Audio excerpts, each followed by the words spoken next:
మోదీ మూడోసారి ప్రధాని కావడం సంతోషకరమని కేంద్ర మంత్రి కిషన్ రెడ్డి సతీమణి కావ్యారెడ్డి అన్నారు. కిషన్ రెడ్డి హయాంలో తెలంగాణలో 8 సీట్లు గెలవడం గర్వంగా ఉందన్నారు.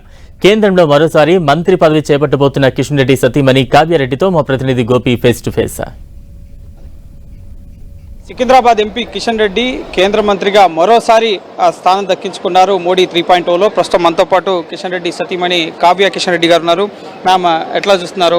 మరోసారి కిషన్ రెడ్డి గారు కేంద్ర కేబినెట్లో స్థానం దక్కించుకుంటున్నారు, ఎట్లా ఫీల్ అవుతున్నారు?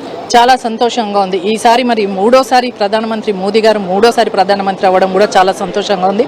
అట్లాగే మరి ఆయన కేబినెట్లో కిషన్ రెడ్డి గారికి చోటు దక్కడం కూడా చాలా గర్వంగాను సంతోషంగాను. ప్రతి పురుషుడి విజయం వెనుక స్త్రీ ఉందంటారు. సో మీ పాత్ర ఏ విధంగా ఉంది? ఎందుకంటే ఆయన అప్స్ అండ్ డౌన్స్ అన్నీ చూసారు మీరు, ఆయన ఎమ్మెల్యే దగ్గర నుంచి ఇప్పుడు కేంద్ర మంత్రి వరకు. సో ఎట్లా మీ సహకారం ఉంది ఆయన విజయం వెనుక?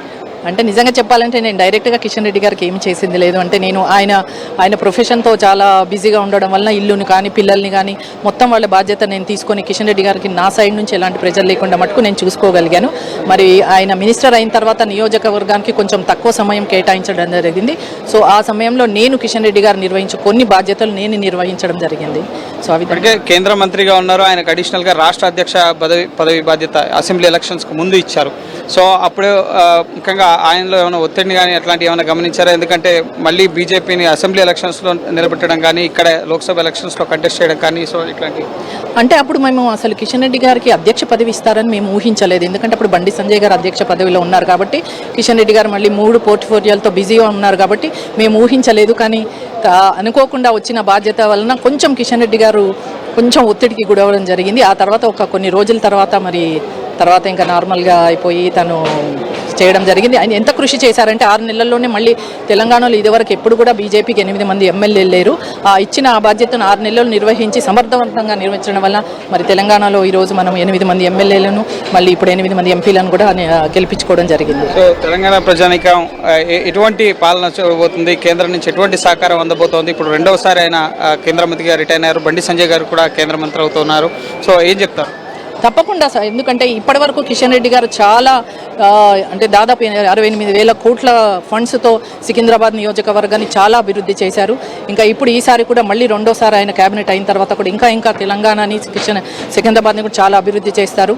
మళ్ళీ తప్పకుండా 2029లో కిషన్ రెడ్డి గారి ఆధ్వర్యంలో మళ్ళీ బీజేపీ ప్రభుత్వం మేము ఖచ్చితంగా ఫామ్ చేస్తామని నేను నమ్ముతున్నాను. మీరు కూడా మీ వంతు ప్రచార కార్యక్రమాలు కానీ వీటన్నింటినీ కూడా చూస్తున్నారు. సో ఏమనిపించింది? తెలంగాణలో బీజేపీ ఇన్ని స్థానాలు గెలుస్తాయి అనుకున్నారా? సికింద్రాబాద్ కాన్స్టిట్యున్సీ కానీ మిగతా కాన్స్టిట్యున్సీస్ కానీ. సో ప్రచారం జరిపినప్పుడు ఎట్లా ఉంది? ఇప్పుడు ఆ ఫలితాన్ని మీరు చూస్తున్నారు. సో ఇప్పుడు ఎట్లా ఉంది? చాలా బాగుంది. అంటే నేను ప్రచారం నిర్వహించిన ప్రతి చోట చాలా పాజిటివ్గా, అంటే మరి కేంద్ర మంత్రిగా ఉన్నా కూడా కిషన్ రెడ్డి గారు సికింద్రాబాద్కి చాలా టైం కేటాయించి చాలా అభివృద్ధి పనులు చేయడం వలన సికింద్రాబాద్ ప్రజలు చాలా సంతోషంగా ఉన్నారు. ఎక్కడికి వెళ్ళినా కూడా చాలా పాజిటివ్ రెస్పాన్స్, ముఖ్యంగా మహిళల్లో కూడా చాలా పాజిటివ్గా మాకు కిషన్ రెడ్డి గారు చాలా బాగా తెలుసు, చాలా మంచి సమర్థవంతమైన నాయకుడు, మాకు చాలా డెవలప్మెంట్ చేశారు అండ్ మళ్ళీ అవినీతి లేని నాయకుడు అంటూ చాలా మంచి ఇంప్రెషన్ చూడడం జరిగింది. నాకు అప్పుడే అర్థమైంది కిషన్ రెడ్డి గారు ఈసారి ఇంకా ఎక్కువ మెజారిటీ తప్పకుండా గెలుస్తారు అనుకున్నాను. అలాగే గెలిచారు. ఇంకా మంచి మంత్రి పదవి వస్తుంది అనుకుంటున్నారా? పోర్ట్ఫోలియోల విషయంలో ఇప్పటికే 3 శాఖలు, సాంస్కృతిక శాఖ, పర్యాటక శాఖ, నార్త్ ఈస్ట్ డెవలప్మెంట్. సో ఇప్పుడు ఎట్లాంటి బాధ్యత వస్తుంది? తప్పకుండా ఏ బాధ్యత మంచిదా ఏదే అని కిషన్ రెడ్డి గారు ఎప్పుడు చూడారు. ఏ బాధ్యత ఇచ్చినా సమర్థవంతంగా నిర్వహిస్తారు. కాబట్టి మేము ఏ బాధ్యత ఇచ్చినా కూడా చేయడానికి రెడీగా ఉన్నాం. మోడీ 3.0లో తెలంగాణ ప్రజలకు ఏం చెప్పాలి?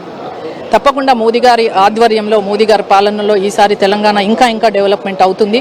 మళ్ళీ మా ప్రభుత్వం ఏర్పాటు దిశగా మేము ఉంటామని నేను ఖచ్చితంగా నమ్ముతున్నాను. ఇది ముఖ్యంగా కిషన్ రెడ్డికి మరోసారి కేంద్ర మంత్రి పదవి దక్కడం పట్ల ఆయన భార్య కావ్య కిషన్ రెడ్డి హర్షం వ్యక్తం చేస్తున్నారు. ఒకంత ఒత్తిడికి లోనైనప్పటికీ కూడా తెలంగాణలో మంచి ఫలితాలను సాధించడంలో కిషన్ రెడ్డి విజయవంతమయ్యారు. తెలంగాణ ప్రజల కోసం తమ పని ఎప్పుడూ కూడా కొనసాగుతూనే ఉంటుంది. మోడీ ఆధ్వర్యంలో తెలంగాణ అభివృద్ధి కోసం కిషన్ రెడ్డి పాటుపడతారని చెప్పి కావ్య కిషన్ రెడ్డి చెప్తున్నారు. Camera person Bharat, Gopikrishna, 10 TV, New Delhi.